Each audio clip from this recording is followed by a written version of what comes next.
We begin today's show looking at the rise of Israeli settler violence against Palestinians across the occupied West Bank. The family of 20-year-old American Sayfollah Musallet is demanding justice and for the U.S. government to lead an investigation into his killing by Israeli settlers. Musallet, known as Saif to his family and friends, was in the West Bank from Florida to visit his relatives in the village of al-Masra ash-Sharqiya, northeast of Ramallah. He was born and grew up in Port Charlotte, Florida, and worked at his father's ice cream and dessert shop, which they'd recently opened in Tampa. On Friday, Musallet and another Palestinian, 23-year-old Mohammad al-Shalabi, were attacked by a group of Israeli settlers while they were in a neighboring town of Sinjil, where their families own farmland, and an area Israeli settlers have recently repeatedly targeted with violent attacks, with Palestinians describing being terrorized as Israelis have seized agricultural land on a Palestinian farm. In response, residents of nearby villages have organized to protect the land. On Friday, when Saif joined them, Israeli settlers brutally beat him and fatally shot al-Shalabi. Eyewitnesses said at least 2 of the settlers were armed with M16 assault rifles and wore army pants, and described how the settlers surrounded Saif and others, also attacking them with batons. Following news of the attack, Saif's cousin Diana read a statement from the family. We are devastated that our beloved Sayfollah Musallet, nicknamed Saif, was brutally beaten to death in our family's land by illegal Israeli settlers who were attempting to steal it. Israeli settlers surrounded Saif for over 3 hours as paramedics attempted to reach him, but the mob of settlers blocked the ambulance and paramedics from providing life-saving aid. After the mob of Israeli settlers cleared, hours later, Saif's younger brother rushed to carry him to the ambulance. Saif was killed and died before reaching the hospital. On Sunday, hundreds of Palestinians gathered for a funeral procession in the West Bank for Saif Musallet and Mohammad al-Shalabi. Saif's father, Kamel, traveled from Florida to attend his son's funeral. Saif's family says they haven't heard from U.S. officials. In a statement to Al Jazeera Friday, the State Department said it, quote, has no higher priority than the safety and security of U.S. citizens overseas. We are aware of reports of the death of a U.S. citizen in the West Bank. When a U.S. citizen dies overseas, we stand ready to provide consular services, the U.S. State Department said. Haaretz reported there are currently no Israelis detained in connection with Saif's killing. He's at least the 7th U.S. citizen to be killed by Israeli soldiers or settlers since 2022, with advocates condemning the U.S.'s inaction and fighting for accountability, including in the killings of Palestinian American journalist Shireen Abu Akleh, May 11th, 2022, fatally shot by Israeli soldiers while she reported on an Israeli raid outside the Jenin refugee camp. And Turkish-American activist Aysenur Ezgi Aygi, who was shot dead by Israeli forces while taking part in a weekly protest against illegal Israeli settlements in the town of Beita in 2024.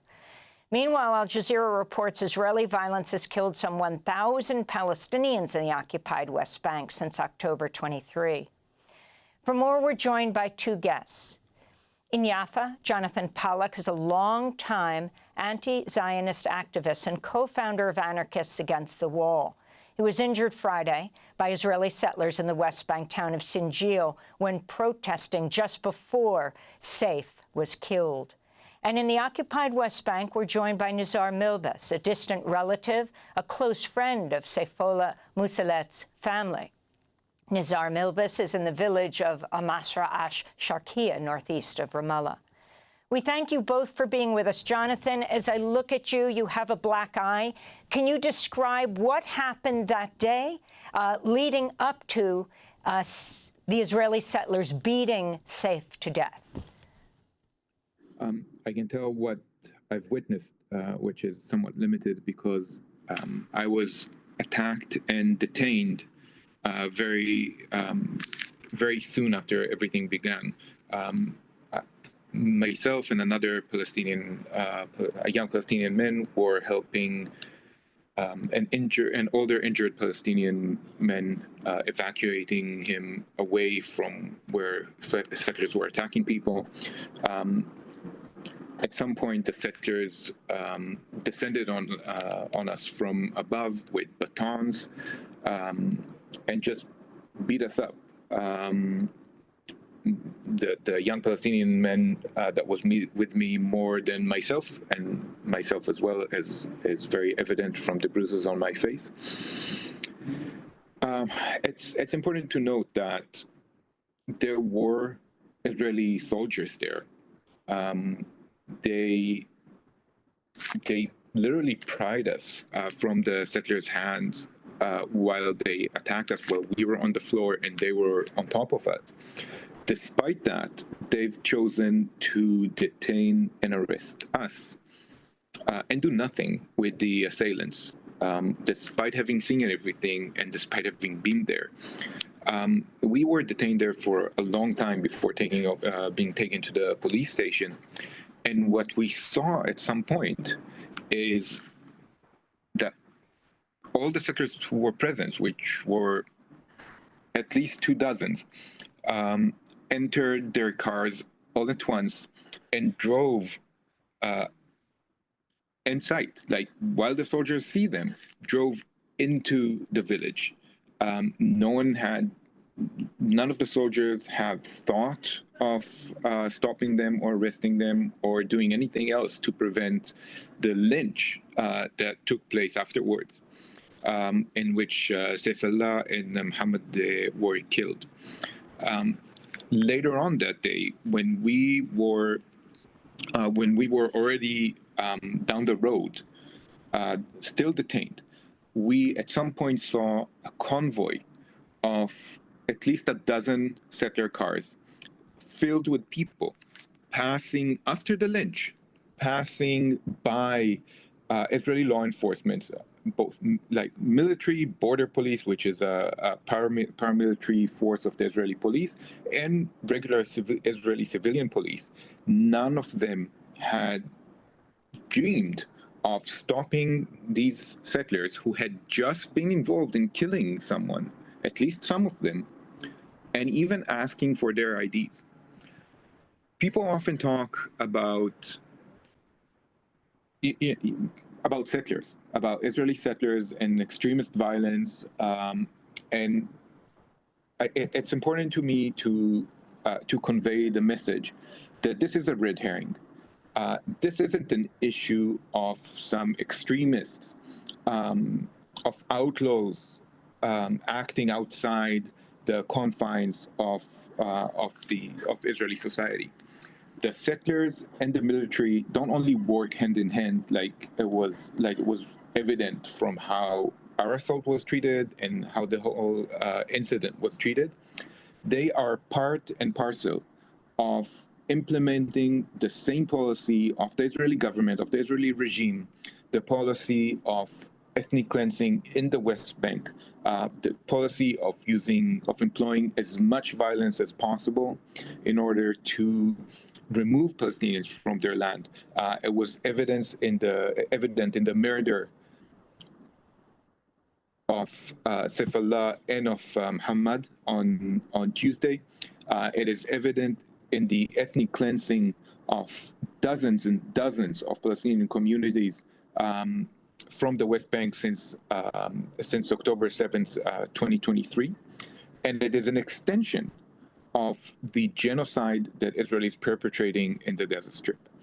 And the common denominator of all of these is that it is one policy employed by the Israeli regime, representative of Israeli public opinion, and that Israel is allowed to employ as much force as it wants, as much violence as it wants, in order to carry out these policies, in order to exterminate in the Gaza Strip and physically remove Palestinians in the West Bank from their lands.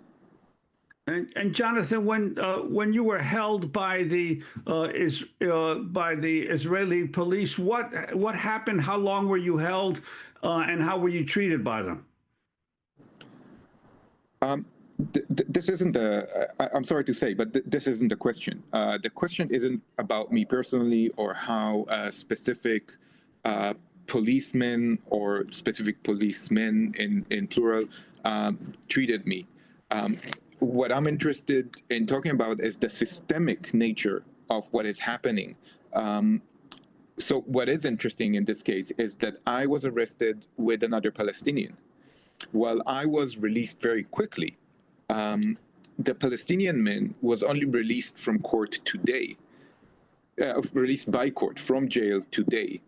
And this is another example of Israeli apartheid, where I myself was processed and tried under the Israeli Penal Code, while my Palestinian comrade, the one who was arrested with me under the exact same circumstances, suspected of the exact same things, assaulted exactly like I was by the exact same settlers, the same settlers who later went on to kill Sayfollah and Muhammad. We were processed through two different legal systems: the Israeli Penal Code for myself, and Israeli military law for my Palestinian comrade. So when we talk about how I was treated, the important question to ask is why I was treated differently from my Palestinian comrade.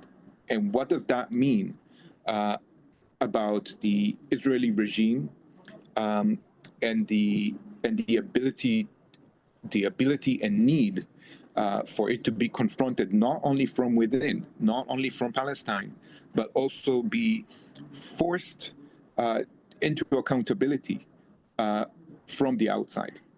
What support do Palestinians deserve, and how do we bring about a reality in which they are able to gain their liberation? I'd like to bring in, if possible, Nizar Milbis as well. Nizar, can you talk about when you learned of the attack on friends and relatives of yours? Well, let me give a little bit of context. We have been, this area has been an area where it's called Al-Batin.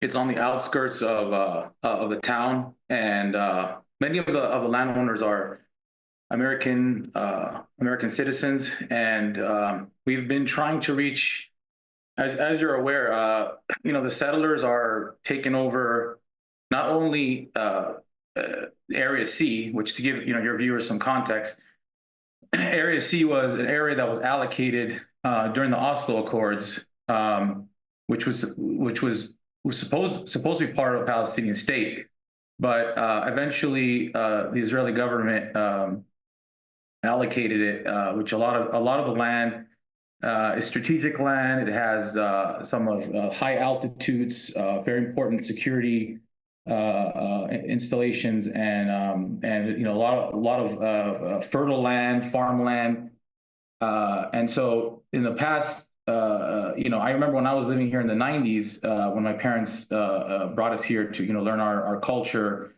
and root us in the land.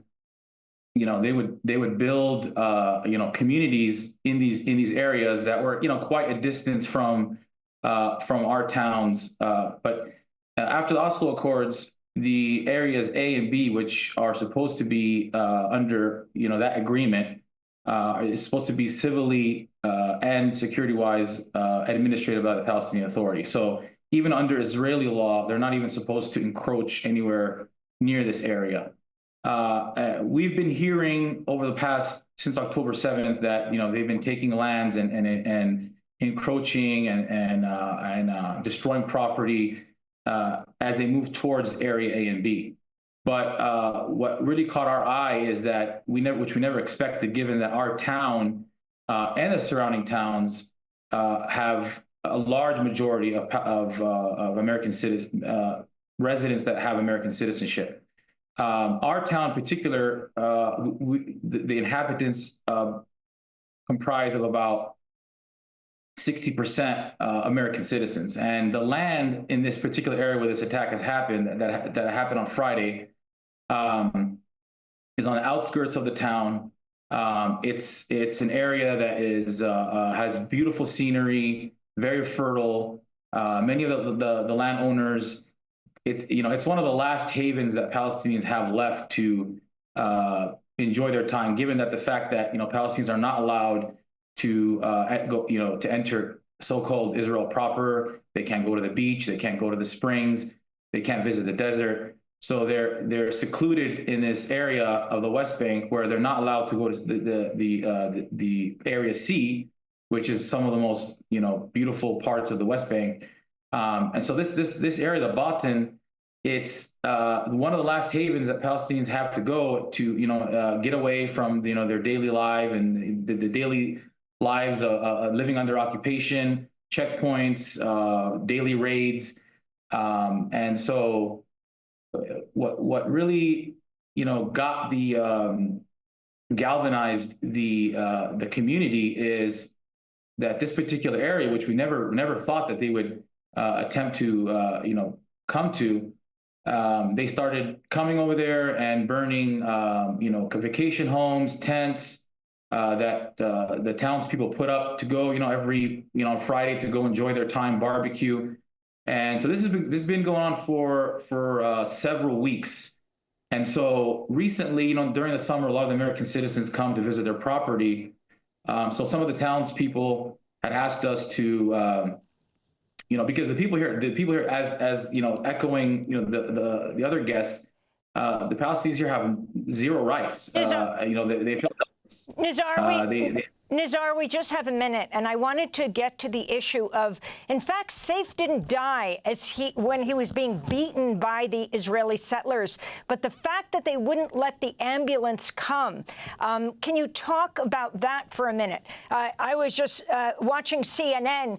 The CNN journalists, they smashed the window of his vehicle as they went in the area. Can you talk about what happened to Saif at the very end? We just have a minute. Correct.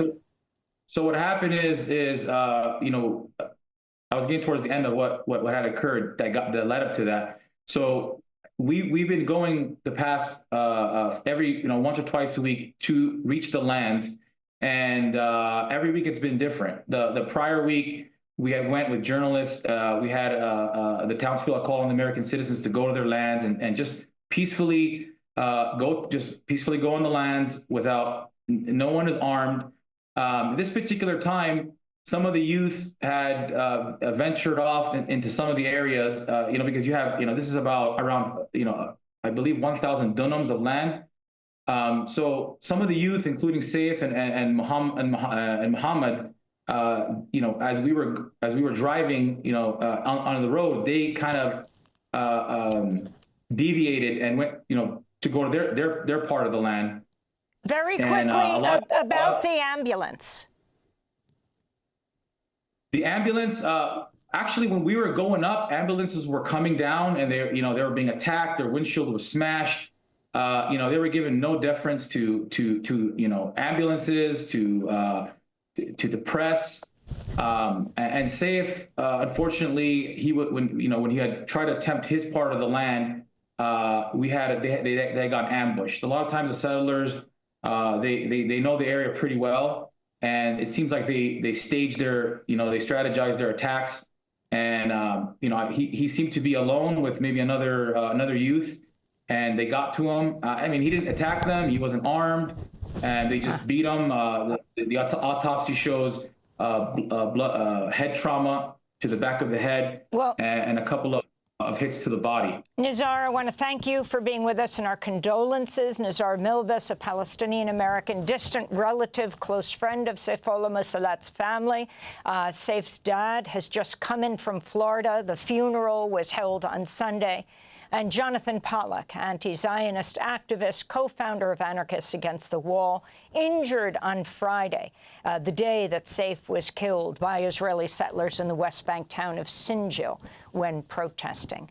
Thanks for watching Democracy Now! On YouTube. Subscribe to the channel and turn on notifications to make sure you never miss a video.